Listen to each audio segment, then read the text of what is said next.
How to use promo codes and discounts on DiDi. So hello guys, welcome back to my YouTube channel. In this quick tutorial, I'll be discussing about how you can easily use promo codes and discounts on DiDi application. So let's get started. First thing, simply open up your DiDi application and make sure you're currently logged into your account.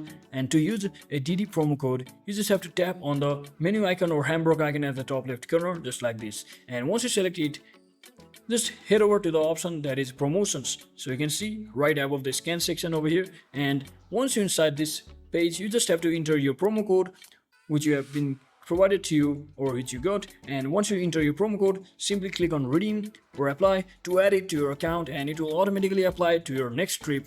And just ensure that the code is valid, as the promo codes cannot be exchanged for cash and are only valid for one trip.